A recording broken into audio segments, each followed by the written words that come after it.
सपा सांसद ने कहा, स्वास्थ्य, शिक्षा, खेल और पर्यावरण के क्षेत्र में ठोस पहल की जा रही है। बरेली में प्रेस वार्ता के दौरान सपा सांसद नीरज मौर्य ने बताया कि बरेली और आंवला क्षेत्र के व्यापक विकास को लेकर अनेक महत्वपूर्ण विषय पर सक्रियता दिखाई है। स्वास्थ्य, शिक्षा, खेल, आधारभूत ढांचा, परिवहन और पर्यावरण के क्षेत्र में ठोस पहल की जा रही है। आंवला क्षेत्र में एम्स की स्थापना, 300 बेड का जिला अस्पताल, अन्य सरकारी चिकित्सालयों को उन्नत करने के प्रयास किए गए हैं। सपा सांसद ने बरेली कॉलेज को केंद्रीय विश्वविद्यालय का दर्जा दिलाने की मांग को संसद में मजबूती से उठाया। इस विषय पर अधिकारियों से चर्चा जारी है, ऐसा उन्होंने कहा। उन्होंने कहा कि बरेली स्पोर्ट्स स्टेडियम से क्रिकेट ग्राउंड समाप्त किए जाने के बाद नए क्रिकेट स्टेडियम की स्थापना अथवा वर्तमान स्टेडियम में पुनः क्रिकेट सुविधा बहाल करने की दिशा में प्रयास जारी हैं। सांसद जी, देखने में आया है बरेली में लगातार अम्बेडकर की मूर्तियां बाबा साहब की तोड़ी जा रही हैं, उनका प्रहार हो रहा है। हम सब लोग परम पूज्य बाबा साहब को मानने वाले लोग हैं, उनके बनाए संविधान को मानने वाले लोग हैं।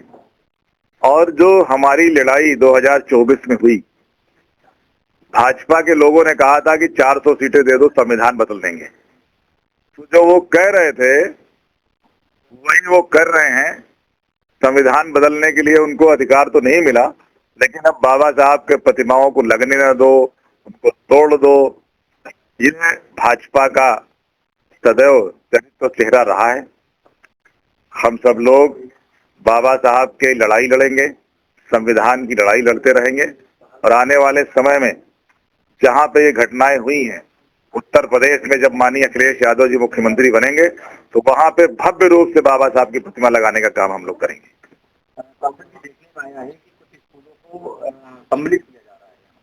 बरेली में पूरे प्रदेश में अभियान चल रहा है, क्योंकि शिक्षकों की कमी थी, शिक्षकों को पूरा न करके स्कूलों को सम्मिलित किया जा रहा है। बहुत ही दुर्भाग्यपूर्ण है ये।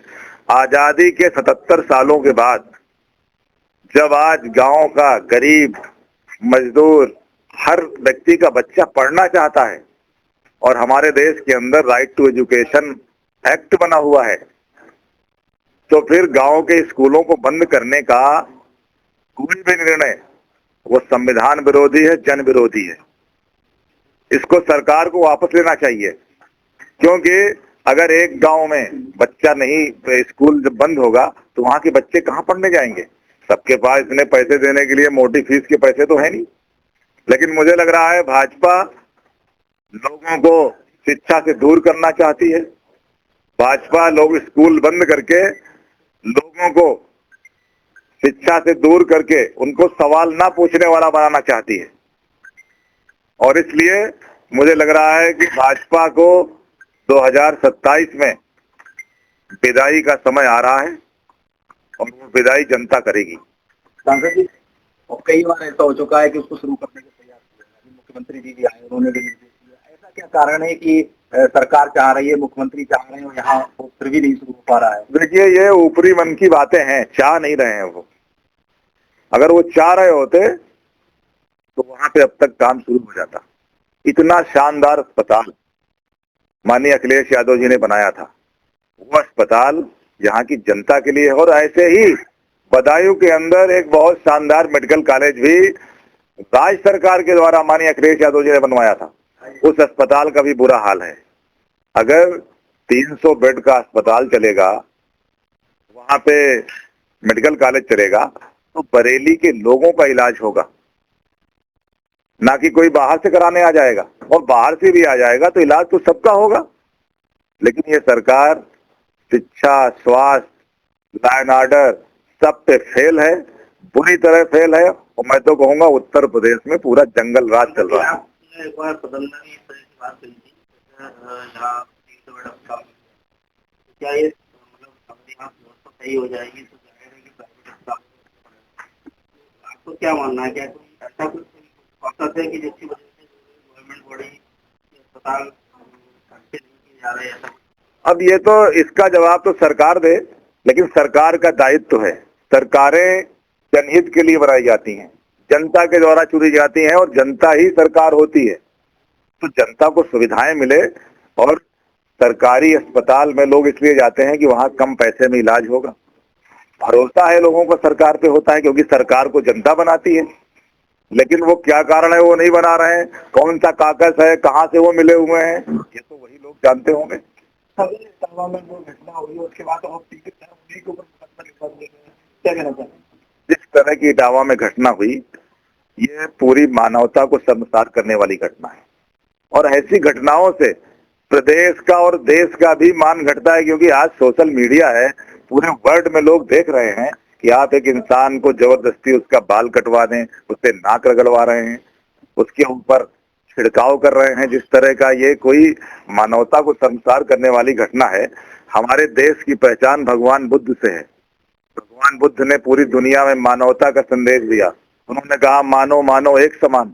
और आज आजादी के 77 सालों के बाद जब बीजेपी चुनाव लड़ती है तो कहती है हिंदुत्व पे हम काम करेंगे, हम हिंदू राष्ट्र बनाएंगे।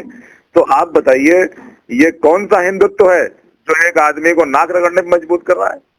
इसका जवाब 2027 में जरूर उत्तर प्रदेश की जनता देगी, ये हमको भरोसा है। आपने आवाज उठाई कि 7 किलोमीटर की रेंज में नहीं होना चाहिए, इसको क्या कहना चाहते हैं?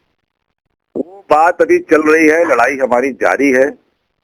अभी तक तो केवल कोरा आश्वासन मिला है, लेकिन मुझे लग रहा है कि हम ये लड़ाई लड़के उसमें सफलता जरूर हासिल करेंगे और फरीदपुर वालों को अवैध टोल से निजात दिलाऊंगा।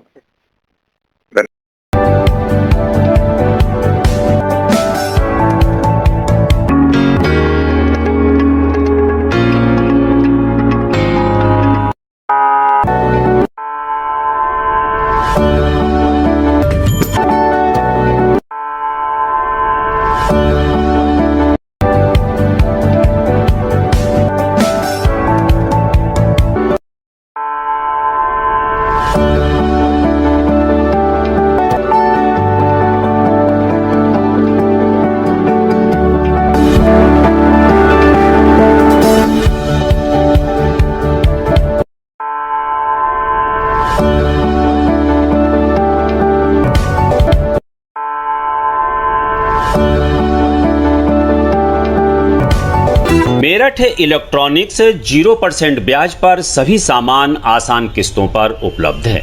सभी कंपनियों का repairing centre. Angel Broking is now Angel One. Everyone deserves more speed. Angel One पे क्विक अकाउंट ओपनिंग के साथ स्टॉक मार्केट में इन्वेस्टिंग शुरू करो। Angel One, आगे बढ़ने का स्मार्ट सौदा।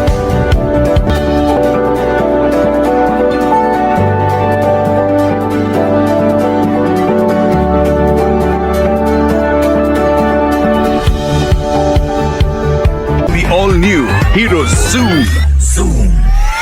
अब गेम बड़ा बना ले, ज़ूम मचा ले। ये है भारत की पहली पसंद उड़ान e rickshaw.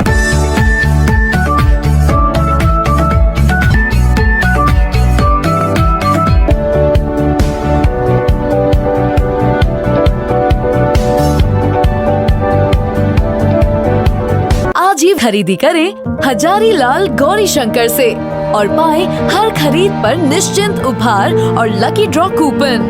Gold jewellery 91.6 hallmark के साथ।